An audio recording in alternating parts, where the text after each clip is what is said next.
नमस्कार। Welcome to the new India Nav Bharat Nirman के इस प्लेटफॉर्म पे स्वागत है। And welcome to the lecture series of law.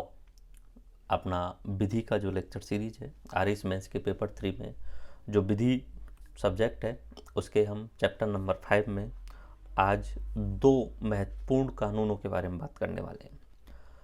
RPSC को लगा कि जो विद्यार्थी आरएस बनने वाले हैं उनको आरएस बनने से पहले बहुत सारे कानूनों के बारे में जानकारी होनी चाहिए, लेकिन कुछ बेसिक कानून ऐसे होने चाहिए जिनके बारे में उन्हें कम से कम पता तो होना चाहिए। तो उनमें से किसानों से रिलेटेड दो कानून हैं। एक कानून है राजस्थान काश्तकारी अधिनियम 1955 और दूसरा कानून है राजस्थान भू राजस्व अधिनियम 1956। ये आरपीएससी ने डिमांड करी कि ये एज ए स्टूडेंट आरएस तैयारी करने वाले या before going to become a SDM या तहसीलदार उन्हें पता होना चाहिए। दो हैं, एक है काश्तकारी के लिए, ठीक है, और एक है भू राजस्व के लिए। अब नाम से हम समझने की कोशिश करते हैं क्या है, एक ओवरव्यू समझते हैं। ये काश्तकारी यानी किसान के लिए, ठीक है, किसान के अधिकारों के लिए कुछ कानून बनाए गए, ठीक है। और भू राजस्व, सरकार भी कुछ पैसा कमाएगी खेती से, तो जो लगान लगने वाली है या जो सरकार खेती से पैसा कमाने वाली है, भू से राजस्व जो इकट्ठा किया जाने वाला है उससे भी संबंधित उन्होंने कानून बनाए। ऐसा है कि हमारे राजस्थान में पुराने समय पे राजा महाराजाओं का शासन था, तो ऐसे कोई फिक्स रूल नहीं होते थे। राजा महाराजा ही जो है वो प्रॉपर तरीके से अधिक मात्रा में धन कमाते थे। किसान और कृषक वर्ग जो था, काश्तकार वर्ग जो था, वो गरीब मरता था।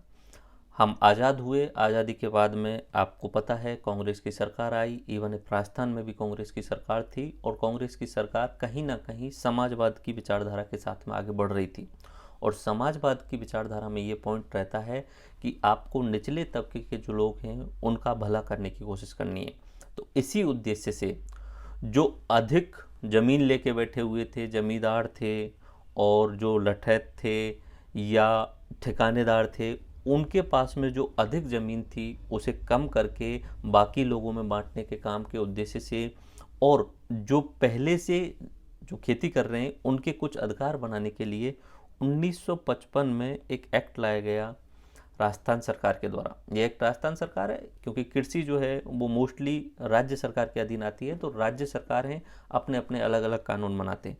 तो राजस्थान में कानून बना राजस्थान काश्तकारी अधिनियम 1955। तो पहले ये आया, फिर उसके बाद में सरकार को लगा कि हमें इनकम तो कमानी पड़ेगी, बिना इनकम के हम राज्य को कैसे चलाएंगे। और उस समय अगर आप ध्यान दें तो 1947 के बाद में हमारी देश की जीडीपी का अधिकतर हिस्सा जो है वो प्रथम सेक्टर से आता था, यानी कृषि से आता था। इवन इफ 60% तक कृषि से आता था।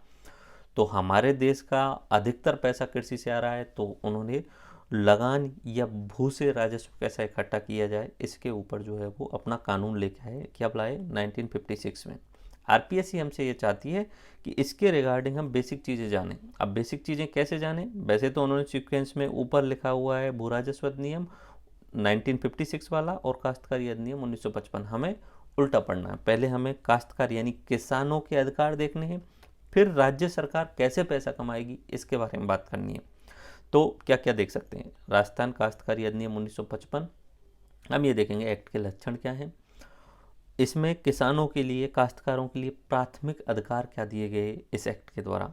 फिर हम जब आरपीएससी के ओल्ड ईयर्स के क्वेश्चंस को देख रहे हैं तो वहाँ एक बात निकल के आ रही है। आरपीएससी सीधा सीधा परिभाषाएं पूछती हैं।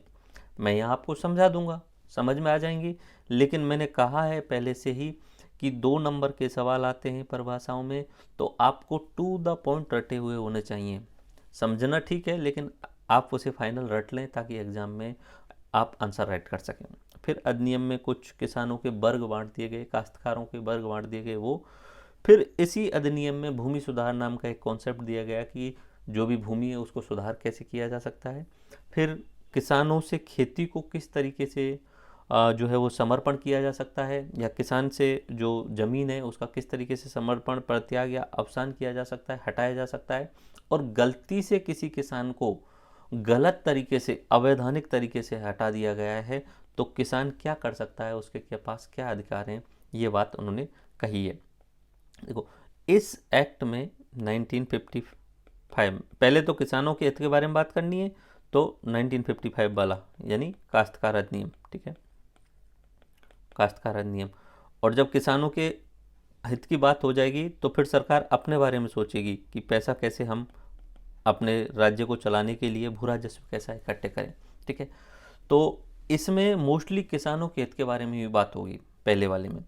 तो देखिए ऐसा है, हमारे यहाँ पे जितनी भी ज़मीन है, मान लीजिए राजस्थान का जो क्षेत्रफल है 3,42,239 वर्ग किलोमीटर जो भी है, तो वो पूरी की पूरी ज़मीन किसकी है? राज्य सरकार की है। ये बात उन्होंने 1955 वाले इस एक्ट में सबसे पहले बोली गई, ठीक है। अब फिर उन्होंने कुछ पॉइंट निकाल के दिए, एक एक करके उन पॉइंट्स को देखते हैं। हम पहले चलते हैं जो है वो 1955 वाला राजस्थान काश्तकारी अधिनियम, राजस्थान टेनेंसी एक्ट, ठीक है। देखो काश्त होता है खेत, ठीक है, काश्त होता है एक तरीके से खेत, और खेत पे काम करने वाला जो होता है वो होता है काश्तकार, यानी खेत पे निर्भर रहने वाला जो होता है वो काश्तकार होता है। एक तरीके से हम उसे किसान बोल देते हैं, ठीक है, खेत पे निर्भर रहने वाला। ओके, ये थोड़ा सा समझ लीजिए। बाकी देख नॉर्मली आपको अगर गांव में रहते हैं तो आपको पता ही होगा, या गांव ढाड़ी में मान लीजिए कि एक गांव है इस तरीके से, इस गांव में यहाँ पे 100 घर हैं, ठीक है, 100 घर। ये गांव का रहने वाला क्षेत्र है, आवास वाला क्षेत्र है, आवास वाला, आवास में एक साथ में सब घर होते हैं इस जगह पे कंटिन्यूस। पश्चिमी राजस्थान में ढाणियों में दूर दूर होते हैं आजकल, लेकिन पूर्वी राजस्थान में या यूपी वाले में, गंगा प्लेन में सब घर एक साथ में होते हैं। तो ये 100 घर हैं यहाँ पे। अब इन 100 घरों के बाहर एक पूरा ऐसा एरिया होता है जो ज़मीन होती है, और वो जो ज़मीन होती है उसे हम काश्त बोलते हैं, या खेत बटे हुए होते हैं। खेत इस तरीके से, जिस तरीके से बोल सकते हैं, अलग अलग लोगों के पास में ये कंटिन्यूस इस तरीके से होता है। ओके, ये खेत हैं कंटिन्यूसली, ये लोग यहाँ जाते हैं, खेतों पे काम करते हैं, यहाँ पे अपना कुछ बीज वगैरह डालते हैं, बीज डालने के बाद में पानी वगैरह, ठीक है, उसके बाद में सिंचाई होने के बाद में वो फसल उग जाती है, कटाई करते हैं, और कटाई करने के बाद में अपने घर ले आते हैं। इनमें सहायता करने के लिए कुछ इनके लिए साझेदार भी होते हैं, ठीक है, मतलब जो लोग ज़मीन नहीं है जिनके पास में, और वो इस खेती में सहायता कर रहे हैं किसी किसान की, तो या बटाईदार जिन्हें बोला जाता है वो होते हैं। इवन इफ यहाँ कटाई करने के बाद में जो उन्होंने प्राप्त किया है, मान लीजिए कि 100 किलो गेहूँ प्राप्त किया है, तो कुछ गेहूँ उसे राज्य सरकार के लिए देना पड़ता है, या तो गेहूँ के रूप में या पैसे के रूप में, इस तरीके से देना होता है। तो ये नॉर्मली गाँव का सिस्टम रहता है, ज़्यादातर लोग जानते ही हैं। राजस्थान काश्तकारी अधिनियम टेनेंसी एक्ट 1955। देखो आपको पता है कृषि एक मानसून का जुआ है। जमींदारी और जागीरदारी की प्रथा पुराने समय पे कुरीति के रूप में चली आ रही थी। जमींदार या जागीरदार मतलब जमींदार के पास में 100 बीघा खेत है, बाकी बचे हुए 95 लोगों के पास में एक एक बीघा खेत भी नहीं है। और फिर बिचौलियों का भी प्रभाव था आज़ादी के टाइम पे। तो इन सब जो कुरीतियाँ हैं, जो नुकसान हैं किसानों के लिए, कृषि को और किसान हित को ध्यान में रखते हुए ये काश्तकारी हितों का संरक्षण करने के लिए अधिनियम लाया गया था। यही बात मैं शुरू से बोल रहा हूँ, किसानों के हित के लिए ये अधिनियम लाया गया था। इस एक्ट के लक्षण क्या थे? एक तो एक स्वरूप कानून है, नॉर्मल सी बात है, कोई भी कानून बनता है तो संपूर्ण राज्य में ही लागू होता है। हाँ, मोस्टली ज़्यादातर कानून ऐसा ही होता है, बट कोई मान लीजिए कि आदिवासियों के लिए बनाया गया हो तो वो आदिवासी क्षेत्र में लागू होता है, बट मोस्टली ज़्यादातर कानून जो होते हैं पूरे राज्य में ही लागू होते हैं। इसमें बोला है राज्य ही भूमि का स्वामी है, क्लियर पॉइंट के रूप में है, राज्य जो है वो भूमि का स्वामी है।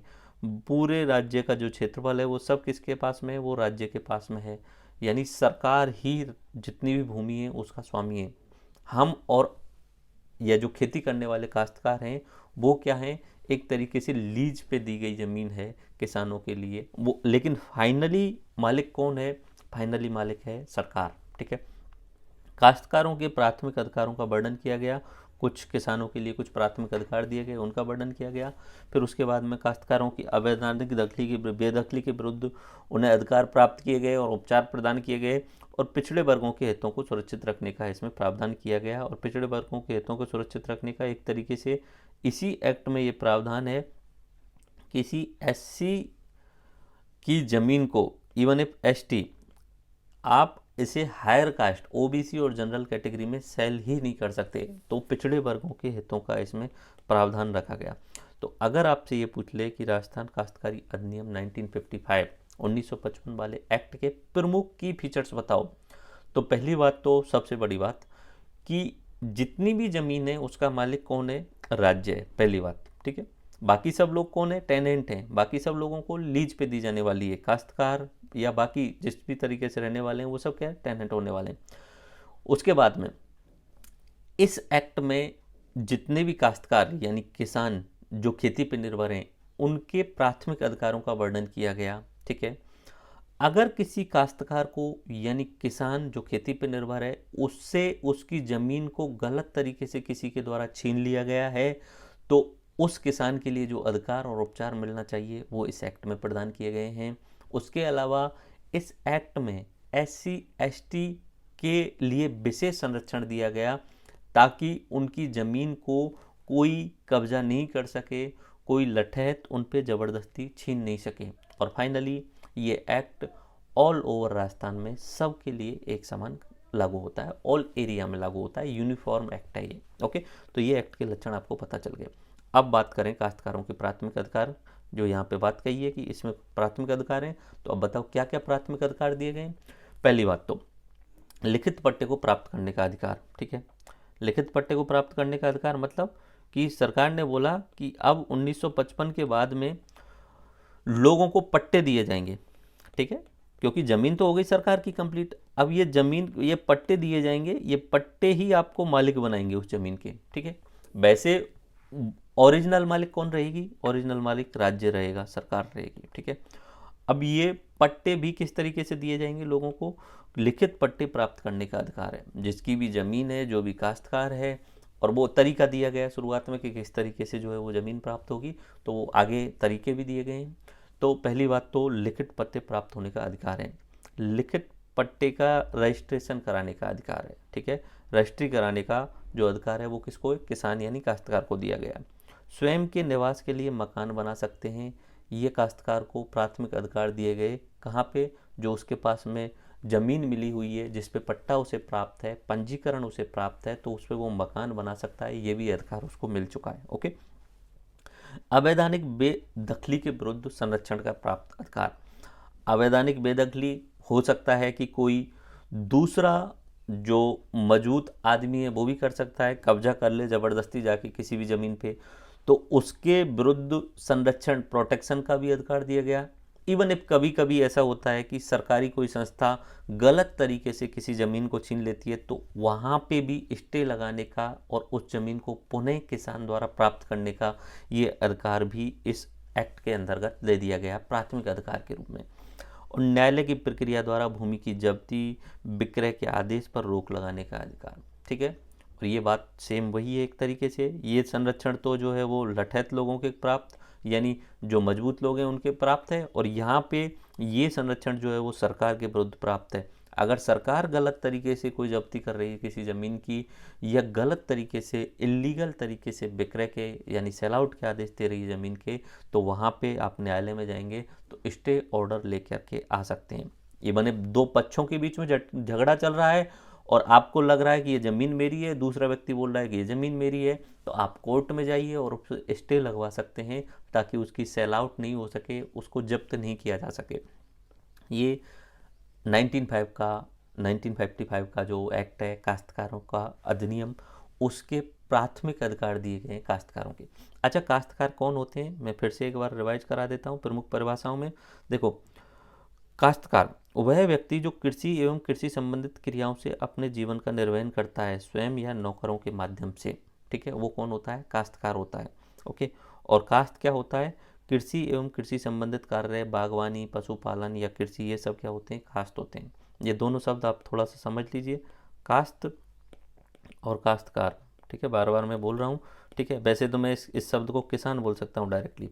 काश्त इन द सेंस कि कोई भी खेत, उसमें आप खेती कर रहे हो, बागवानी कर रहे हो और कुछ भी पालन कर रहे हो, पशुपालन भी कर रहे हो, तो वो कौन सा काम हो गया, वो काश्त का काम हो गया।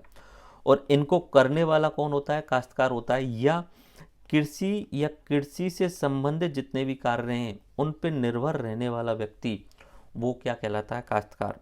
हो सकता है कि वो व्यक्ति खुद से डायरेक्ट काम नहीं कर रहा हो, अपने नौकरों के माध्यम से भी काम करवा रहा हो, लेकिन उसके जीवन का निर्वहन जो है वो किस पे हो रहा है, खेती पे हो रहा है, तो वो क्या कहलाएगा, काश्तकार। नॉर्मली मान लीजिए कि एक व्यक्ति है राम, तो राम के पास में 10 बीघा खेत है और वो 10 बीघा खेत पे खेती कर रहा है और अपना जीवन का निर्वहन इसी पे कर रहा है, तो वो हो गया काश्तकार। ठीक है, मान लीजिए ना राम की तबीयत खराब है, ठीक है, और राम खेती नहीं कर पा रहा है इसमें, तो वो अपने किसी बटाईदार को या किसी नौकर को इसमें रखता है और उसके माध्यम से खेती करवाता है।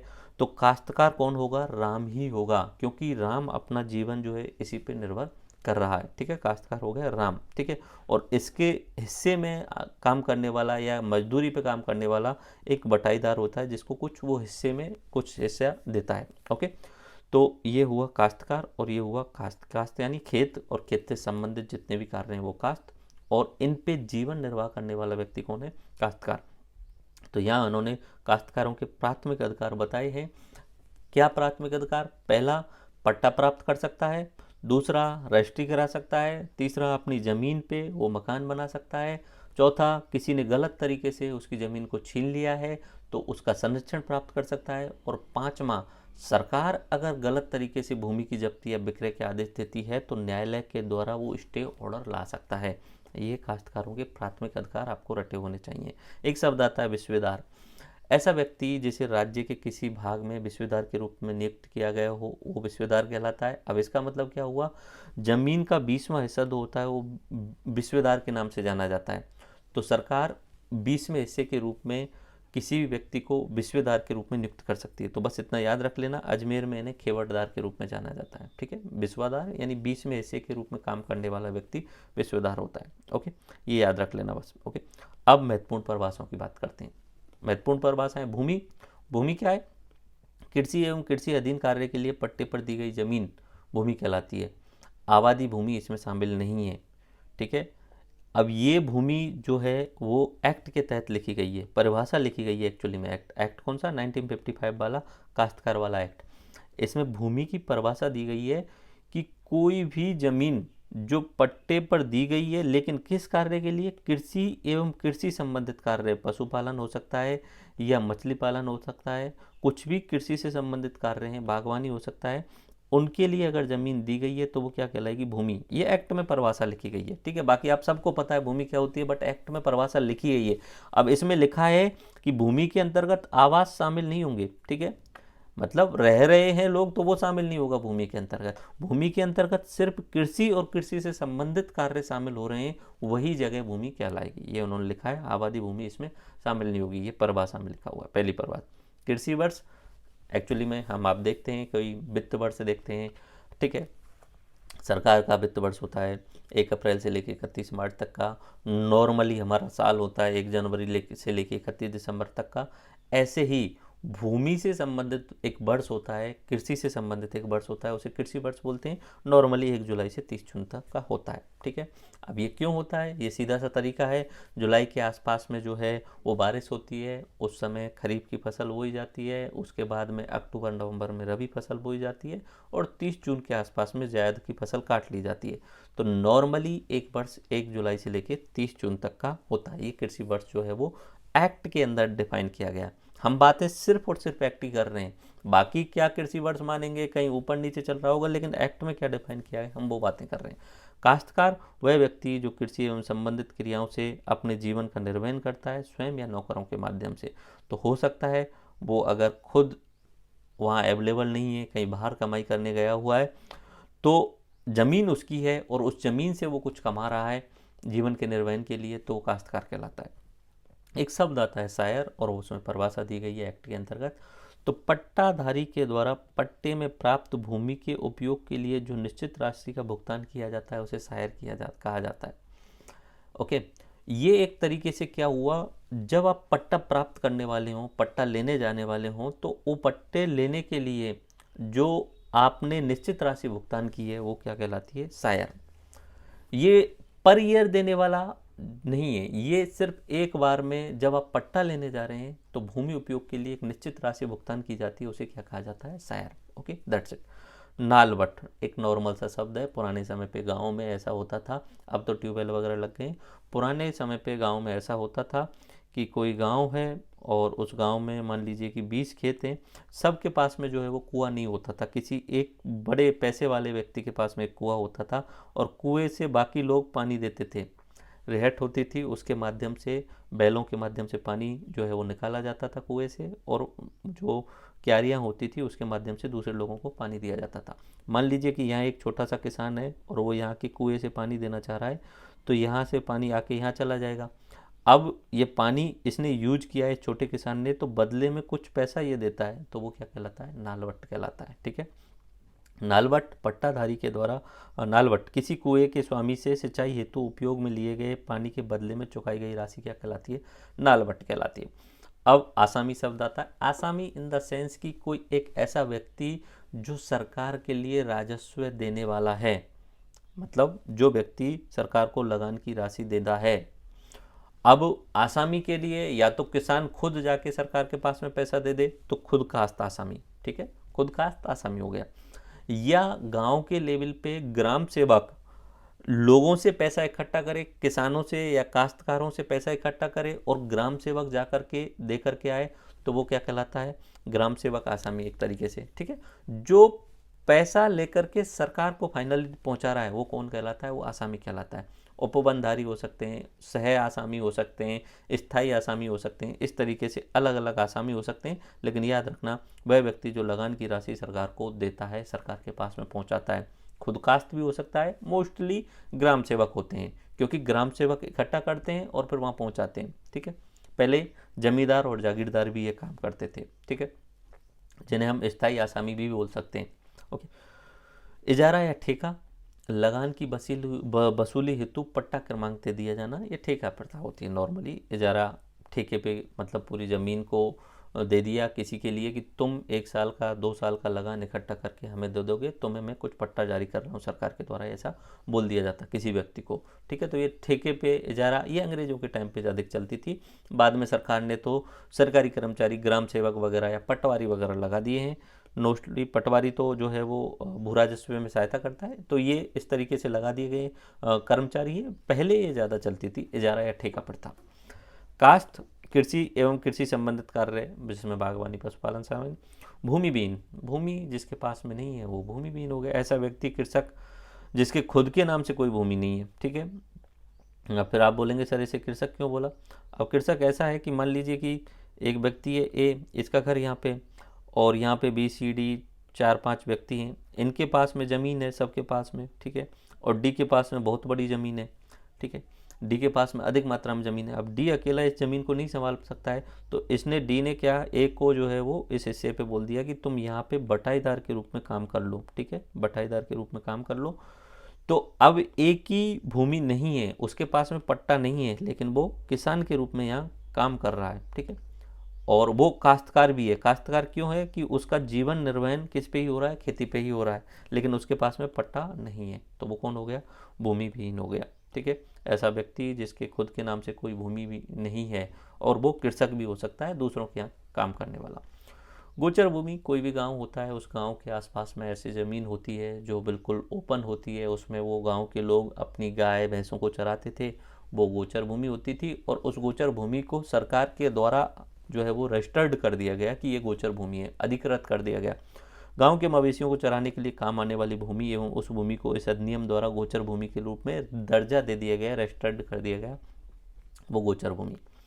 अधिवासित भूमि, वह भूमि जो आसामी को कुछ समय के लिए किराए पर दी जा गई है, लेकिन उसमें अतिक्रमण की गई भूमि शामिल नहीं है। तो आसामी जो क्या चुकाता है, जो लगान चुकाता है सरकार के लिए, उसके लिए कुछ समय के लिए जो है वो किराए पे दी गई ज़मीन है, अधिवासित भूमि। ओके, और इसमें अतिक्रमण नहीं किया जा सकता, ये शामिल नहीं है। उपवन भूमि, भूमि का वह विशिष्ट भाग जिस पर वृक्ष अधिक संख्या में लगे हुए हैं, जिससे उस भूमि का कृषि उपयोग नहीं किया जाता। ठीक है, कोई भी गांव के आसपास में ऐसा होता है, एक गांव है, इस गांव के पास में यहाँ पे पेड़ ही पेड़ लगे हुए हैं। ठीक है, बहुत ज़्यादा पेड़ लगे हुए हैं, तो इसको सरकार के द्वारा उपवन भूमि के रूप में क्या कर दिया गया? रजिस्टर्ड कर दिया गया। ओके, इस गांव के पास में यहाँ पे बहुत सारा जो है वो घास है, और पुराने समय पे लोग यहाँ पे गाय और भैंसों को चराते हैं। तो इस एक्ट के तहत 1955 में इस भूमि को यहाँ पे गोचर भूमि का दर्जा दे दिया गया। और उसके अलावा एक ज़मीन ये खाली थी, ये किसी के नाम थी नहीं, पहले पट्टे पे भी नहीं थी, लेकिन सरकार ने क्या किया, इसे कुछ समय के लिए किसी व्यक्ति को कुछ समय के लिए किराए पर दे दिया। ठीक है, तो वो कौन सी हो गई, अधिवासित भूमि हो गई। ठीक है, इसका पट्टा अभी नहीं दिया है सरकार ने, इसका अभी रजिस्ट्रेशन नहीं कराया है इस व्यक्ति के लिए। ठीक है, तो कुछ समय के लिए किराए पे दिया है तो वो अधिवासित भूमि हो गई।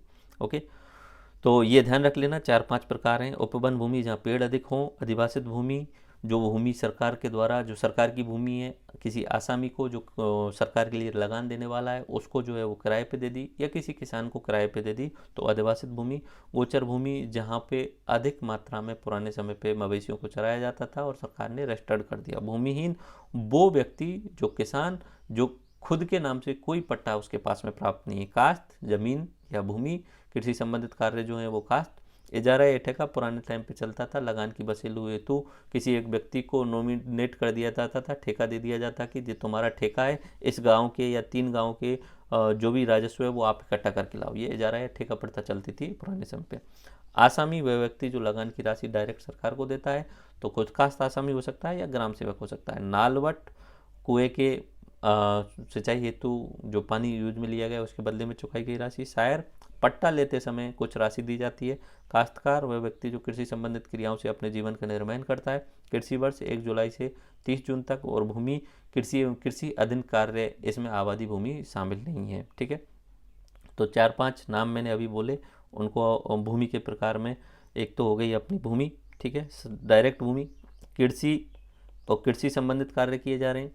एक होती है अपनी आबादी भूमि, ठीक है, जहाँ पे लोग अपना घर बना के रहते हैं, वो आबादी भूमि। ओके, एक हो गई गोचर भूमि, ठीक है, गोचर भूमि जो पुराने समय पे मवेशियों के चराने के लिए यूज की जाती थी और इस एक्ट के तहत उसे रजिस्टर्ड कर दिया। एक हो गई अधिवासित भूमि, सरकार की भूमि है लेकिन उसने किराए पर दे दिया है। ठीक है, अब किराए पर दे दिया है तो वो कौन सी भूमि होगी, अधिवासित भूमि। ओके, और एक और लास्ट भूमि जो मैंने बताई थी, उपवन भूमि, जहाँ पे अधिक मात्रा में पेड़ लगे हुए हैं। तो ये भूमि के अलग अलग प्रकार हो गए। अगर 5 नंबर में भूमि के अलग अलग प्रकार पूछे जाएँ तो आप इस तरीके से बता सकते हैं। अब तो भूमि के प्रकार बता दिए, तो अब उन्होंने फिर आगे डिफाइन किया काश्तकारों के प्रकार की। काश्तकारों के भी प्रकार बताओ, अलग अलग प्रकार, वैसे तो समझ में आ गए होंगे आपको। काश्तकारों के वर्ग, काश्तकार एक तो होता है खातेदार अविधारी। इस अधिनियम के लागू होने के समय से जिस व्यक्ति को भूमि ग्रहण करने के लिए अधिकृत कर दिया गया, खातेदार अविधारी, यानी जब ये 15 अक्टूबर 1955 को ये एक्ट लागू हुआ, उस समय सरकार के द्वारा जिस भी व्यक्ति को भूमि जो है वो पट्टे पर दी गई, जिस व्यक्ति को ऑथराइज कर दिया गया कि ये ज़मीन 2 बीघा 3 बीघा तुम्हारी है, तो वो कौन हो गया, खातेदार। ये कब किया गया, 1955 में जिसको भी कर दिया गया वो कौन हो गया, खातेदार अविधारी।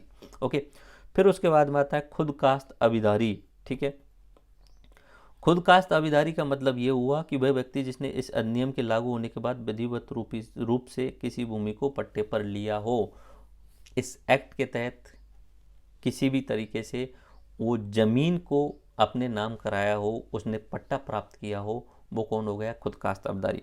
खातेदार अविधारी यानी 1955 में डायरेक्ट पट्टा किसके नाम जारी किया गया, वो खातेदार अविधारी। ठीक है, आपके दादा परदादा वो 1955 में उनके नाम से खाता जो जारी किया गया होगा पट्टा, तो वो हो गए खातेदार अविधारी। उसके बाद में खुद कास्त अविधारी, यानी ये एक्ट लागू होने के बाद में 1 साल 2 साल 3 साल बाद में मान लीजिए किसी ने ज़मीन खरीदी होगी, लीगल तरीके से खरीदी होगी, तो पट्टा प्राप्त किया होगा, तो वह व्यक्ति इस अधिनियम के लागू होने के बाद में विधिवत यानी लीगल तरीके से किसी भूमि का पट्टा अपने नाम प्राप्त कर रहा है, तो वो खुद कास्त अविधारी। और उन्होंने बोला गैर खातेदार अविधारी, वो खातेदार अविधारी या खुद कास्त अधिकारी अविधारी नहीं है, अन्य तरीके से उसने भूमि प्राप्त करी है, तो गैर खातेदार अविधारी। और मालिक, प्रत्येक जमींदार जिसकी भूमि राज्य के अधीन है, जो भी खेती कर रहा है, ठीक है, या जिसके पास में पट्टा प्राप्त है, वो एक तरीके से मालिक है, लेकिन और भूमि जो है वो राज्य के अधीन चली गई। ओके, तरीके से ये मालिक जो हो गए वो पुराने वाले जो जमींदार थे उनको कहेंगे। ठीक है, अब इनका अस्तित्व नहीं रहा। ओके, इसे थोड़ा सा दोबारा से समझिए। मालिक जो पुराने जमींदार थे जिनके पास में अधिक मात्रा में ज़मीन थी, उनकी ज़मीनों को छीन के सरकार ने अपने अधीन ले लिया था, तो उन्हें मालिक के नाम से बोला गया, ये मालिक हैं। ओके, तो इसमें 4 प्रकार की जो है उन्होंने क्या बोली है, 4 प्रकार की काश्तकारों का वर्णन किया है। ठीक है, एक हो गया अपना खातेदार अविधारी। ठीक है, एक हुआ खातेदार अभिधारी, ठीक है। ये मतलब ये हुआ कि 1955 में जब ये एक्ट लागू हुआ, जिस समय, उस दिन से जिस जिस के नाम से पट्टे जारी किए गए वो कौन हो गया, खातेदार अभिधारी। और दूसरा होता है खुदकास्ट अभिधारी। वैसे तो दो ही प्रकार के हो गए, बाकी तीसरा और चौथा कोई काम का नहीं है। खुदकास्ट अभिधारी ये 1955 के बाद में जिसने भी खेती खरीदा होगा या किसी से गिफ्ट में प्राप्त किया होगा, लेकिन पट्टा उसने अपने नाम प्राप्त कर लिया बाद में, तो वो कौन कहलाएगा, खुदकास्ट अभिधारी, ठीक है। तो ये दो ही प्रकार हैं। तीसरा जो है वो गैर खातेदार अभिधारी, तो उसमें बोला है कि अगर ये भी नहीं है और ये भी नहीं है और उसने किसी अलग तरीके से पट्टा प्राप्त किया है, ठीक है, तो वो कौन होता है, गैर खातेदार अभिधारी, ठीक है। और उसके अलावा चौथा है मालिक। मालिक वो जमींदार हैं जिनकी ज़मीन सरकार ने अपने पास में रख ली थी, ओके। ये अधिनियम में काश्तकारों के वर्ग दिए गए थे, ठीक है, ध्यान रखना। खातेदार अवधारी जो 1955 में एक्ट लागू होते समय पट्टे दिए गए, खुदकास्ट अवधारी बाकी जिसमें खरीदेगा, ठीक है। गैर खातेदार अवधारी, इसमें ना तो ये खातेदार वाला है, यानी आपके दादा परदादा भी नहीं है और ज़मीन भी नहीं खरीदी है, तो मोस्टली गैर खातेदार अवधारी में ज़्यादातर आप देखेंगे तो एक तरीके से जो आपके जैसे मान लीजिए दादाजी के आपके पिताजी रहे होंगे और या आपके पिताजी की ज़मीन आपके नाम ट्रांसफ़र हो रही होगी, तो उस कैटेगरी में ये शामिल हो जाएंगे, ओके। नेक्स्ट, भूमि सुधार। इस एक्ट में भूमि सुधार की बात की गई कि हमें भूमि सुधार करना है ताकि अधिक मात्रा में उपज की जा सके, तो भूमि सुधार की इसमें बात की गई थी। तो ऐसा कोई भी कार्य जिससे भूमि के मूल्य में महत्वपूर्ण वृद्धि हो, वो क्या कहलाता है, भूमि सुधार। और इस भूमि सुधार का आकलन करने की जिम्मेदारी दी गई थी तहसीलदार को, और कुछ कार्य बताए गए थे कि इस तरीके से जो है भूमि सुधार करनी है।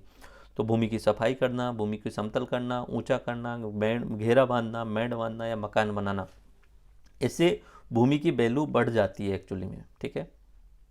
मान लीजिए कि ये गांव है, इस गांव के बाहर यहाँ पे किसी व्यक्ति का एक खेत है। अब ये खेत जो है वो समतल नहीं है, ऊंचा नीचा है, तो निश्चित सी बात है वहाँ पे खेती अच्छी नहीं होगी। अगर उसने इसे समतल कर दिया, ठीक है, उसने इसकी घेराबंदी कर दी, घेराबंदी करने से क्या होगा, जो पशु नुकसान करते हैं वो जो है वो नुकसान कम हो जाएगा कृषि का, ओके। उसके अलावा इसने मेड़ वगैरह बांध दी, इसे थोड़ा सा वैसे मजबूत कर दिया ताकि इसमें इसका पानी, अंदर का पानी अंदर रह जाए और बाहर से बाढ़ का पानी भी नहीं आए, ठीक है। तो इस तरीके से जो है कुछ कार्य किए जाएंगे, तो इससे क्या होगा कि अगर अब ये किसान इसको बेचने जाएगा समतल करने के बाद में, घेरा लगाने के बाद में, मेड़बंदी करने के बाद में, तो इस ज़मीन की वैल्यू बढ़ चुकी होगी, ठीक है। तो ये क्या कहलाता है, भूमि सुधार। भूमि की सफाई करवा दी, समतल करवा दिया, ऊंचा करवा दिया, घेरा बांध दिया, मेड़ बांधना या मकान बनाना। मकान बनाने के बाद में भी ज़मीन की वैल्यू बढ़ जाती है। पानी संग्रहण के लिए कुएं एवं तालाब का निर्माण कर दिया। अब कुएं तालाब निर्माण कर दिया तो निश्चित सी बात है, सिंचाई का साधन उपलब्ध करा दिया तो निश्चित सी बात है, जो खेत पहले 3 लाख रुपए बीघा मिल रहा था, वहाँ पे ट्यूबवेल लगाने के बाद में वो 4 लाख बीघा का हो जाएगा, निश्चित सी बात है, क्योंकि सिंचाई की सुविधा हो गई। इनमें से किसी भी कार्य का नवीनीकरण कर देना, मतलब पुरानी मेड़ है तो उसको दोबारा से रिस्ट्रक्चर कर दिया, घेरा पहले टूट फूट हो गई है तो उसे दोबारा कर दिया, भूमि की समतल पहले कराई थी 20 साल पहले, अब तो दोबारा से गड़बड़ हो गई तो दोबारा से फिर से सफाई करवा दी, ठीक है। बाढ़ रोकने के प्रावधान कर दिए ताकि नुकसान नहीं हो खेती में, ओके। अस्थायी कार्य या नाममात्र निर्माण को भूमि सुधार में शामिल नहीं किया गया है।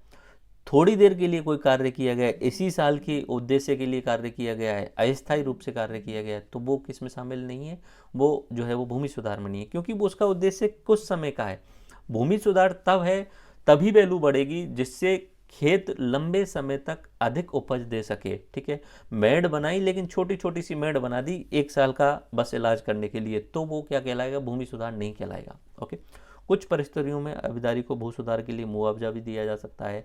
सुधार कार्य की लागत एवं समय, सुधार के कारण मूल्य परिवर्तन, तो उन परिस्थितियों में सरकार उनके लिए प्रोत्साहन के रूप में मुआवजा भी देती है। सार्वजनिक हित में सरकार भू सुधार पर रोक भी लगा सकती है। ये छोटा सा लास्ट पॉइंट उन्होंने लिखा हुआ है।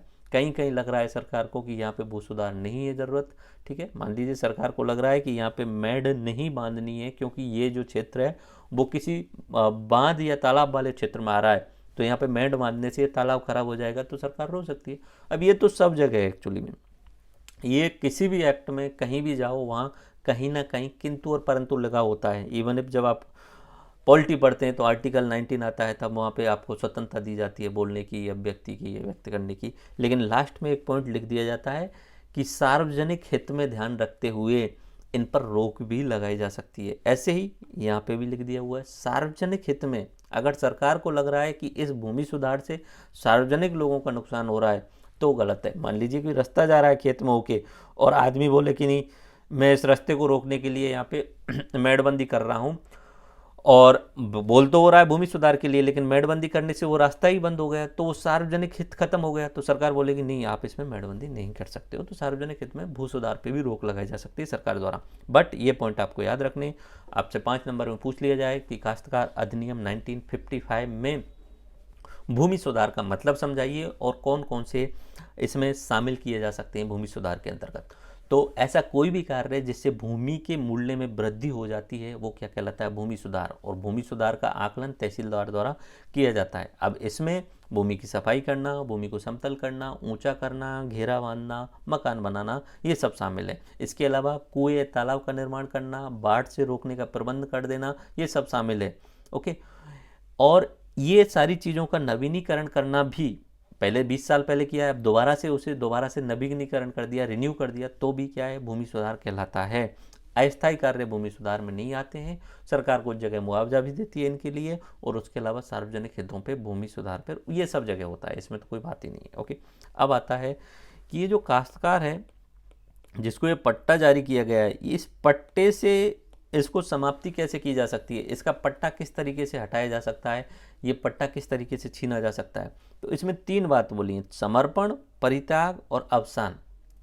मान लीजिए कोई किसान है, इस किसान के पास में इस 2 बीघा जमीन का पट्टा प्राप्त है, यानी रजिस्ट्री प्राप्त है इसकी, ठीक है। वैसे आपको पता है कि सारी जितनी भी जमीन है सबका मालिक कौन है, राज्य है, इसलिए पट्टा दे रहा है वो, इसलिए वो रजिस्ट्री दे रहा है, ठीक है। तो 2 बीघा जमीन है। अब इससे ये 2 बीघे जमीन का पट्टा किस तरीके से सरकार फिर से अपने पास ले सकती है, या कोई अन्य व्यक्ति किस तरीके से अपने पास ले सकता है। इस किसान से हटके या तो किसी दूसरे किसान के पास चला जाए ये पट्टा, या ये सरकार अपने पास किस तरीके से ले सकती है। तो इसमें फिर सरकार के द्वारा यहाँ पे प्रावधान किए गए हैं।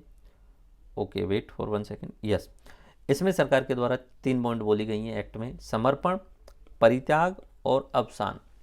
समर्पण, जब काश्तकार अविधारी पट्टे पे प्राप्त भूमि पर स्वेच्छा से कब्जा छोड़ दे, बोल दे ठीक है, मैं अब ये पट्टा भी नहीं रख रहा और मैं इस ज़मीन को यूज भी नहीं करूँगा, मेरा इस पर कोई कब्जा नहीं है, खुद ने ही समर्पण कर दिया, दैट्स इट। ये तो नॉर्मल सी बात है। और फिर उसे क्या करना पड़ेगा, लिखित में समर्पण पत्र देना पड़ेगा, या तो तहसीलदार को, और अगर वो एरिया नगर पालिका के अंदर आता है तो नगर पालिका अध्यक्ष को।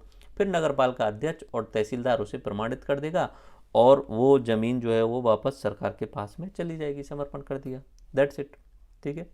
तो ये होता है समर्पण। आजकल आप बहुत देखते होंगे काफ़ी बार कि कोई कस्बे या टाउन में मान लीजिए कि अस्पताल का निर्माण होने वाला है, ठीक है। अब अस्पताल के लिए सरकार के पास ज़मीन है नहीं, तो सरकार भामाशाहों को बोलेगी कि भाई साहब आप आओ आगे, जो बड़े बड़े ज़मींदार हैं जिनके पास में 200-300 बीघा ज़मीन है, वो कृपया करके हमें ज़मीन दान दो। तो ये भामाशाह जब अस्पताल निर्माण के लिए ज़मीन देंगे, तो मान लीजिए कि 5 बीघा ज़मीन देना है, तो ये भामाशाह अपना लिख के दे देगा कि मैं ये ज़मीन अपनी जो है वो समर्पण करना चाहता हूँ, मैं इसके बाद में यहाँ पे कब्जा नहीं रखूँगा और इसका उपयोग नहीं करूँगा, और ये तहसीलदार को लिख के दे देगा, ठीक है। तहसीलदार उसे प्रमाणित कर देगा, तो वो ज़मीन किसकी, सरकार की। अब सरकार उस पर हॉस्पिटल बनाए, स्कूल बनाए, इस तरीके से होता है। जो भी पुराने भामाशाह रहे होंगे उन्होंने इसी तरीके से किया है। आप अपने गांव के आसपास में जितने भी स्कूल देखते होंगे तो उनमें कहीं ना कहीं लिखा पाता होगा कि इस ज़मीन को जो है वो XYZ व्यक्ति के द्वारा शिक्षा के लिए जो है वो दान में दिया गया, ठीक है। अब दान में देना यानी समर्पण कर देना, समर्पण किया सरकार को, सरकार ने उसका यूज किया दूसरे तरीके से। उसके बाद में परित्याग। परित्याग, यदि अविधारी भूमि क्षेत्र में खेती करना बंद कर दे, अब लॉन्ग रन हो गया, बहुत लंबा समय हो गया और वो खेती ही नहीं कर रहा है उसमें, ठीक है, बहुत अधिक समय हो गया 20-30 साल, ऐसे किसी व्यक्ति को नामित ना करे जो लगान ना चुकाए, ठीक है, और वो लगान भी नहीं चुका रहा है, ठीक है, भूमि खेती करना बंद कर दिया और लगान भी नहीं चुका रहा है, या किसी दूसरे व्यक्ति को भी लगान चुकाने के लिए उसने नामित नहीं किया है, भूमिदारी को इस आशय का लिखित नोटिस ना दे, ठीक है। तो ये 3 कंडीशन होंगी। अगर परित्याग करने वाली कंडीशन क्या होंगी, एक तो वो खेती नहीं कर रहा है, लगान नहीं चुका रहा है, नहीं चुका रहा है वो बात अलग है, लेकिन कोई किसी दूसरे व्यक्ति को भी लगान चुकाने के लिए अलाउ नहीं कर रहा है, और भूमिधारी इस आशय का लिखित नोटिस भी नहीं दे रहा है, तो फाइनली या समर्पण वाला नोटिस भी नहीं दे रहा है, और सरकार को लग रहा है कि इसने लॉन्ग रन से अपनी लगान नहीं चुकाई है और ये ज़मीन पे कृषि भी नहीं कर रहा है, तो फिर वो परित्याग की कैटेगरी के द्वारा सरकार उसे अपने पास ले लेती है। ओके। उसके बाद में अवसान, काश्तकारी संपूर्ण समाप्ति कर दी जाती है, पूरा पट्टा उससे छीन लिया जाता है। तो वो तो 2 तरीके तो ये हो गए, समर्पण और परित्याग वाले, ठीक है। यदि अविधारी उत्तराधिकारी छोड़े बिना मर जाए, ठीक है, अब किसी के नाम पट्टा था, मान लीजिए XYZ व्यक्ति मोहन नाम से खेत था 5 बीघा, ठीक है, 5 बीघा खेत था और उसके नाम वो पट्टा था। अब उसका कोई बच्चा ही नहीं हुआ, बच्चा नहीं हुआ वो तो ठीक है, लेकिन उसने उत्तराधिकार भी नियुक्त नहीं किया किसी को। अब उसके खत्म होने के बाद में वो ज़मीन जो है वो सरकार की हो जाएगी। ओके। भूमि का आवंटन नियमानुसार रद्द किया जा सकता है भू अवाप्ति अधिनियम के द्वारा। भू अवाप्ति अधिनियम ये नॉर्मली इंफ्रास्ट्रक्चर डेवलप करने के लिए किया जाता है। सरकार अगर चाह रही है कि मुझे यहाँ पे कोई प्रोजेक्ट चलाना है और उस प्रोजेक्ट के नियमों के तहत ज़मीन को लिया जाता है, लेकिन उसके बदले में किसान को कुछ मुआवजा भी दिया जाता है, कुछ नहीं अधिक मात्रा में मुआवजा दिया जाता है। निर्धारित अवधि में पट्टे का नवीनीकरण नहीं कराया गया। पट्टे का नवीनीकरण कराना जरूरी होता है, नॉर्मली 99 ईयर्स के बाद में होता है। तो उस समय अगर उसने नवीनीकरण नहीं कराया और सरकार को लगा कि इसका कोई मालिक ही नहीं है, तो फिर वो सरकार अपने पास ले सकती है। वैधानिक बेदखली के आधार पे, ठीक है, कोई लीगल तरीके से सरकार बोल दे कि ये तुमने गलत तरीके से ज़मीन का कब्जा या गलत तरीके से पट्टा लिया था, तो फिर ठीक है, उस समय भी उसकी ज़मीन को छीना जा सकता है। और अविधारी गलत तरीके से, अमान्य तरीके से विदेश में बस गया, तो फिर सरकार जो है उसकी ज़मीन को छीन सकती है। मान लीजिए लीगल तरीके से नहीं, बिना पासपोर्ट, बिना वीज़ा और प्रॉपर तरीके से विदेश में नहीं गया है और भारत में कुछ गड़बड़ करके गलत तरीके से चला गया है, तो सरकार उसकी सारी संपत्ति को छीन सकती है। लाइक बड़े एग्जाम्पल के रूप में देखें तो माल्या एंड नीरव मोदी के लिए जो सरकार के द्वारा उनकी संपत्ति कुर्की का अधिकार जारी किया गया, वो इसी आधार पे कि तुम विदेश में बसे हो और वो भी गलत तरीके से, इलीगल तरीके से, तो हम तुम्हारी संपत्ति जब्त कर सकते हैं। ये अवसान होता है। 3 है समर्पण, खुद ने दे दिया। परित्याग, एक तरीके से ना तो खुद खेती कर रहा है ना लगान चुका रहा है, सरकार बोलेगी ठीक है अब आपका परित्याग कर दिया जाएगा। एंड अवसान, दोनों ये शामिल हैं। उसके अलावा उत्तराधिकारी छोड़े बगैर वो मर जाता है, या भू अवाप्ति अधिनियम के तहत सरकार जमीन को कब्जे में ले लेती है, या निर्धारित अवधि में पट्टे का नवीनीकरण नहीं किया गया और लीगल तरीके से उसे हटाया जाए। तो ये पॉइंट जो है वो किस तरीके से काश्तकारी के समर्पण, परित्याग और अवसान वाले पॉइंट है। और काश्तकारी से बेदखली का आधार क्या होगा, अब यहाँ पे कभी कभी बेदखली की जा रही है, वैसे ये सारे आधार मैंने बता दिए हैं, ठीक है, यहाँ पे बता चुका हूँ। क्या आधार होगा ये बेदखली का, वैधानिक तरीके से बेदखली का? काश्तकार को केवल विधि के द्वारा निर्धारित प्रक्रिया से बेदखल किया जा सकता है। पट्टे की अवधि समाप्त होने पर निर्धारित अवधि के भीतर उसका नवीनीकरण नहीं कराए, ये पॉइंट भी बता दिया। भूमि के उपयोग हेतु निर्धारित शर्तों को वो भंग कर रहा है, जो भूमि के उपयोग के लिए कुछ रूल्स एंड रेगुलेशन बनाए गए हैं उनके आधार पे वो काम नहीं कर रहा है, तो भी पट्टे को समाप्त कर दिया जा सकता है।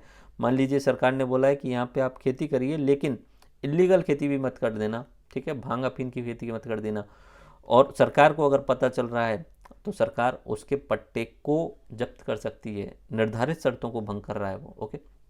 बकाया लगान की वसूली के आदेशानुसार भूमि के अवैध स्थानांतरण की दशा में और अतिक्रमण की दशा में, ओके, बकाया लगान नहीं चुका रहा है, लंबा टाइम हो गया है, सरकार को लग रहा है कि लगान नहीं चुका रहे, तो उस समय भी सरकार उस ज़मीन को ले सकती है। और मान लीजिए किसी व्यक्ति ने किसी ज़मीन पे ज़बरदस्ती आक्रमण करके बैठा हुआ है, तो फिर वहाँ से भी बेदखल किया जा सकता है।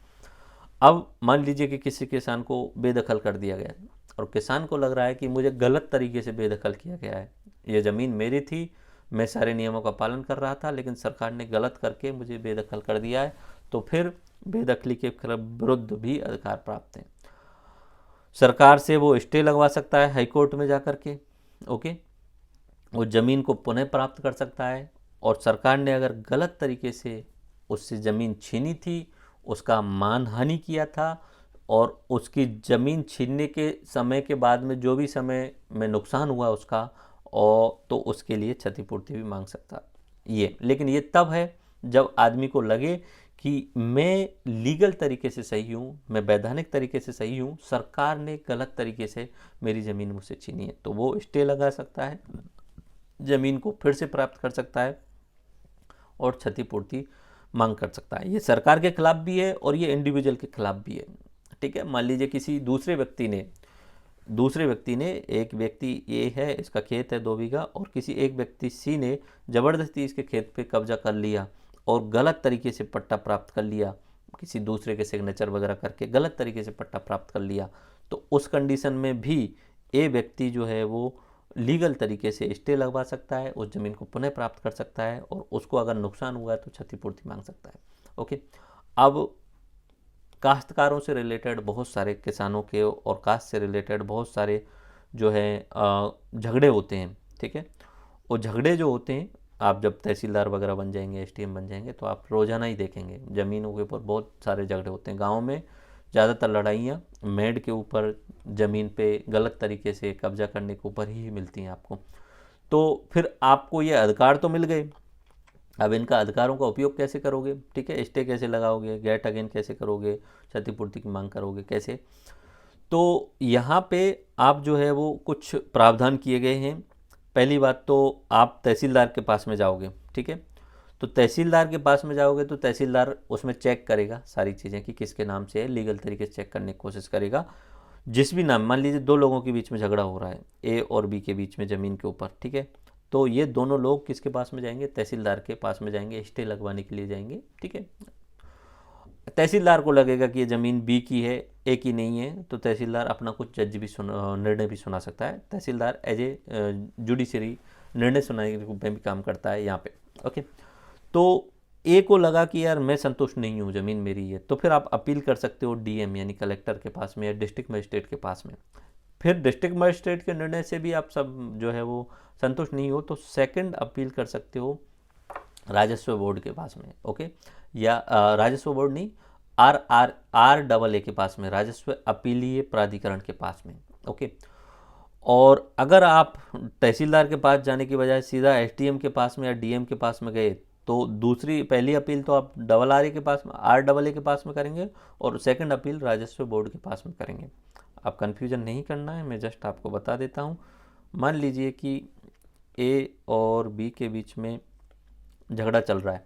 ठीक है, झगड़ा, या इसमें बी की जगह सरकार भी मान लीजिए। ठीक है, और ए आप हैं। ठीक है, आपको लग रहा है कि ये ज़मीन मेरी है लेकिन मुझे इस ज़मीन से बेदखल कर दिया गया है। ठीक है, तो आपको अधिकार मिले हुए हैं स्टे लगाने का, उसे पुनः प्राप्त करने का, क्षतिपूर्ति प्राप्त करने का। तो आप क्या करेंगे, इस केस को लेकर के या तो तहसीलदार के पास में जाएंगे। ठीक है, तहसीलदार के पास में जाएंगे, या आप एसडीएम के पास में भी जा सकते हैं।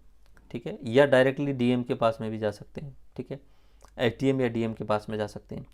तहसीलदार निर्णय सुना देता है सरकार के पक्ष में या बी के पक्ष में, तो और आप संतुष्ट नहीं है तो फिर आप जो जाएंगे वो डीएम के पास में जाएंगे। पहली अपील क्या हो गई? डीएम के पास में। मूल आदेश तहसीलदार के द्वारा, पहली अपील डीएम के द्वारा, और डीएम से भी आप संतुष्ट नहीं है तो रेवेन्यू के लिए रिलेटेड यहाँ पे राजस्व अपीलीय प्राधिकरण बनाया गया है। रेवेन्यू अपीलीय प्राधिकरण, या इसे ओके RAA, अब मुझे फुल फॉर्म याद नहीं आ रही है, राजस्व अपीलीय प्राधिकरण।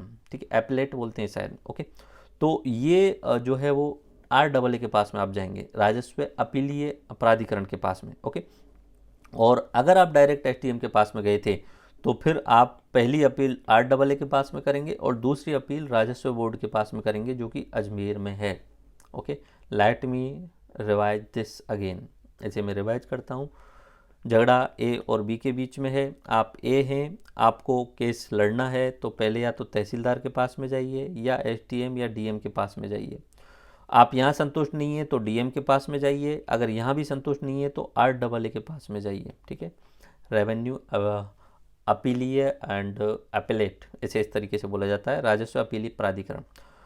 अगर आप एसडीएम वाले तरीके से जाते हैं तो पहली अपील RAA के पास में और दूसरी अपील आपकी राजस्व बोर्ड अजमेर के पास में जाएगी। ये होता है अपना अपीलीय इसमें प्रावधान। ठीक है, अब आपको बस रट लेना है।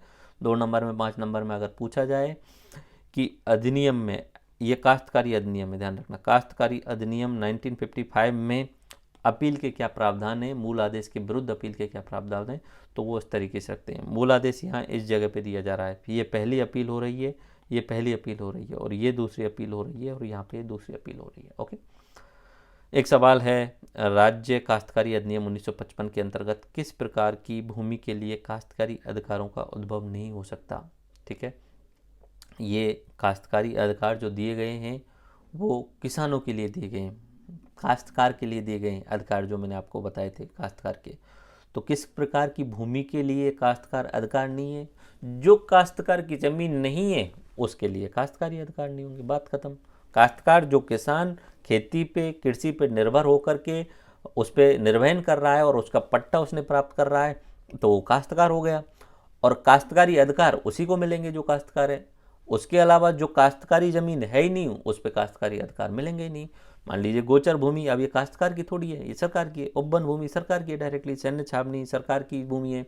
सार्वजनिक उपयोग यानी सार्वजनिक वन की भूमि, रेलवे की भूमि, नदी या तालाब, ये भी सरकार की है। पेयजल की सुविधा प्राप्त करने वाली भूमि, ये भी सरकार की है।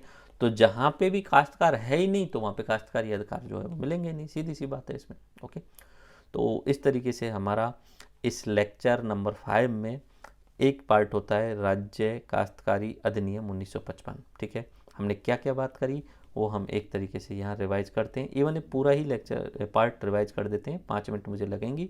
Let me start with the Rajasthan काश्तकारी अधिनियम 1955, जिसे हम राजस्थान टेनेंसी एक्ट कहते हैं। शुरुआत किस तरीके से हुई है कि हम आज़ाद हो रहे हैं, आज़ाद होने के बाद में सरकारों को लग रहा है कि हमें किसानों के हितों का संरक्षण करना चाहिए, क्योंकि किसान जो है वो खेती करते हैं, खेती मानसून का जुआ है, जमींदार और जागीरदारों ने ज़मीन पे कब्जा किया हुआ है, बिचौलियों के कारण किसानों को नुकसान हो रहा है। Then we should make a act, 1955 में टेनेंसी एक्ट लाया गया जिससे किसानों के हित का वो संरक्षण किया गया। ओके, अब फिर उन्होंने बोली कि एक्ट के लक्षण क्या होना चाहिए। एक्ट के लक्षण में उन्होंने बोला कि पहली बात तो सारी की सारी भूमि किसकी है, राज्य की है। ठीक है, फिर उन्होंने बोला कि हम कुछ अधिकार देंगे, जो काश्तकार है उसके लिए कुछ अधिकार देने वाले हैं। फिर उन्होंने बोला कि अगर किसी काश्तकार को गलत तरीके से ज़मीन से हटा दिया गया है तो उसको अधिकार दिया जाएगा स्टे लगाने का, उसे प्राप्त करने का और वो क्षतिपूर्ति प्राप्त करने का, और उसके लिए क्या उपचार, किस तरीके से वो उस ज़मीन को पुनः प्राप्त कर सकता है, ये अधिकार दिया जाए। इसके अलावा इस एक्ट में SC और ST के लिए उनके हितों का संरक्षण किया गया कि उनकी ज़मीन जो है वो जनरल या OBC में सेल आउट की ही नहीं जा सकती। अगर आप जनरल कैटेगरी से और किसी ऐसी व्यक्ति की ज़मीन लेना चाहते हैं, खरीदना चाहते हैं, भले ही आप पैसा देने के लिए तैयार हों, तो ऐसा नियम में लिखा गया है कि SC की ज़मीन जनरल या OBC में ट्रांसफ़र हो ही नहीं सकती। तो पिछड़े वर्गों के हितों का ध्यान रखा गया। ये इसलिए रखा गया कि 1955 में उस समय SC ST के लोगों के साथ में जो है वो एक तरीके से ज़बरदस्ती से भी ज़मीन छीन ली जाती थी, ऐसा माना जाता था। उसके अलावा ये पूरे राज्य में एक साथ में। फिर काश्तकारों के अधिकार, पहला पट्टा मिलेगा आपको, दूसरा आपका रजिस्ट्री होगी, उसके अलावा मकान बना सकते हो, आपको कोई गलत तरीके से बेदखल कर देता है तो संरक्षण मिलेगा, आप स्टे लगा सकते हो, ये अधिकार है। ओके, विश्वेदार, जमीन का 20वां हिस्सा विश्वेदार कहलाता है, और ऐसा व्यक्ति जिसे राज्य के किसी भाग में विश्वेदार के रूप में नियुक्त किया गया है तो वो विश्वेदार होता है। ओके, उसके बाद में कुछ परिभाषाओं में मैं एक एक करके रिवाइज करता हूँ। भूमि कृषि एवं कृषि के अधीन कार्य के लिए दी गई पट्टे पे भूमि कहलाती है जमीन, और इसमें आबादी भूमि शामिल है। कृषि वर्ष 1 जुलाई से 30 जून तक की अवधि। काश्तकार वह व्यक्ति जो कृषि एवं कृषि संबंधित क्रियाओं से अपना जीवन निर्वहन कर रहा है, या तो स्वयं कर रहा है या नौकरों के माध्यम से कर रहा है। शायर, पट्टा जब वो जारी प्राप्त किया जा रहा है तब उस समय कुछ राशि दी जा रही है सरकार को, तो वो शायर। नालवट, जब किसी कुएं के स्वामी से सिंचाई के लिए पानी लिया जा रहा है तो उसके बदले में कुछ राशि चुकाई जा रही है। आसामी, वह व्यक्ति जो लगान की राशि सरकार को दे रहा है वो आसामी होता है, या तो खुद काश्त आसामी हो सकता है या ग्राम सेवक हो सकता है। पुराने समय पे इजारा या ठेका पे भी ये आसामी व्यवस्था की जाती थी कि किसी एक व्यक्ति को ठेका दे दिया गया कि तुम इस पूरे गांव का या 2-5 गांव का लगान वसूल करके हमें दोगे, और उस ठेका देने के टाइम पे उसे पट्टा जारी किया जाता था कि तुम्हें हम ये पट्टा निर्माण दे रहे हैं कि तुम इस समय इसके क्षेत्र के इजारेदार हो या ठेकेदार हो। काश्त, भूमि या कृषि संबंधित। भूमिहीन, जिस पे भूमि नहीं है। गोचर, जो मवेशियों के चराने के लिए होती है। ठीक है। अधिवासित, ये वो सरकार की भूमि जो आसामी को कुछ समय के लिए किराए पे दी गई है। उपवन, जहाँ जंगल लगे हुए हैं। ओके, उसके बाद में यहाँ पे उन्होंने बोला काश्तकारों के वर्ग, तो खातेदार, अविदारी 1955 में जिसके नाम जारी पट्टा हुआ वो खातेदार, खुद का जिसने बाद में खरीदा या दूसरे तरीके से प्राप्त किया। अगर इन दोनों में से कोई नहीं है तो गैर खातेदार अवधार, और मालिक जो जमींदार वगैरह जिनकी ज़मीन सरकार ने अपने पास में रख ली। ओके। भूमि सुधार करना, मूल्य में वृद्धि करना भूमि की में, आकलन तहसीलदार द्वारा क्या किया जा सकता है, भूमि सफाई, मरम्मत, ऊंचा करना, मेड़ बांधना, मकान बनाना, तालाब बनाना, बाढ़ रोकने का प्रावधान करना, इन सब का नवीनीकरण करना, ये सब क्या कहलाता है, भूमि सुधार। ठीक है। उसके बाद में यहाँ पे काश्तकार अगर वो अपनी ज़मीन का समर्पण, परित्याग और अवसान करना चाहे तो समर्पण खुद से बोल दे कि ठीक है मैं अब ज़मीन नहीं रख रहा, लो तहसीलदार को सर्टिफिकेट दे दिया, मुझे अब यहाँ ज़मीन नहीं चाहिए, दैट्स इट, नगर पालिका अध्यक्ष को दे दिया, ये हो गया समर्पण। परित्याग, खेती नहीं कर रहा है, लगान भी नहीं चुका रहा है और ये बता भी नहीं रहा है कि ये मैं क्यों नहीं कर रहा हूँ, कारण भी नहीं दे रहा है, नोटिस भी नहीं दे रहा है, सरकार को बता भी नहीं रहा है, तो फिर उसका ज़मीन परित्याग हो जाएगी। अवसान, इसमें कंडीशंस में सरकार किन किन कंडीशंस में वो प्रॉपर तरीके से उसकी ज़मीन का अवसान हो जाएगा, या तो समर्पण परित्याग कर दे, पहले दोनों हो जाए तो भी अवसान हो गया, उसकी में ज़मीन गई। उसके अलावा उत्तराधिकारी छोड़े बगैर मर जाए और भू अवाप्ति अधिनियम के तहत उसकी भूमि को जो है वो ले लिया जाए, वो एक्ट के तहत लिया जाएगा, सरकार अपने सार्वजनिक हित में कुछ भी कर सकती है। निर्धारित अवधि में पट्टे का नवीनीकरण नहीं कराया, वैधानिक बेदखली के आधार पे गलत तरीके से ज़मीन उसने कब्जे में ली थी। फिर काश्तकारी के वैधानिक बेदखली के आधार ये बताई दिए मैंने। ठीक है। उसके बाद में अवैधानिक बेदखली के खिलाफ स्टे लगा सकता है, गेट अगेन कर सकता है, क्षतिपूर्ति की मांग कर सकता है। और फिर यहाँ पे उन्होंने बोला है अपील का क्या प्रावधान है, मुझे 5 मिनट लगी है सिर्फ रिवाइज करने में, उससे भी कम टाइम। अपील का प्रावधान क्या है कि पहली बार आप तहसीलदार के पास जाओ, तहसीलदार अगर निर्णय से संतुष्ट नहीं हो तो डीएम के पास जाओ, और उसके बाद में RAA के पास में जाओ। इसके अलावा आप डायरेक्टली एसडीएम और डीएम के पास में भी जा सकते हैं, उनके निर्णय से संतुष्ट नहीं है तो RAA राजस्व अपील प्राधिकरण के पास में जाएंगे, और उससे भी संतुष्ट नहीं है तो राजस्व बोर्ड अजमेर के पास में जाएंगे। तो मेरे हिसाब से तो ये 2 मिनट में 5 मिनट में रिवाइज कर सकते हो। एक बार ये लेक्चर देख लिया तो आपको सिर्फ और सिर्फ 5 मिनट लगेंगे इसको रिवाइज करने में। हमारे notes one of the best है, इनको जस्ट आप रिवाइज करिए एंड प्रैक्टिस करिए। धन्यवाद। हम दूसरा पार्ट देखते हैं जिसमें हम भू राजस्व अधिनियम के बारे में बात करेंगे। भू राजस्व, सरकार कैसे जो है वो लोगों से कुछ पैसा कमाएगी इस ज़मीन के बदले में। धन्यवाद। नेक्स्ट पार्ट में मिलते हैं। Thank you all.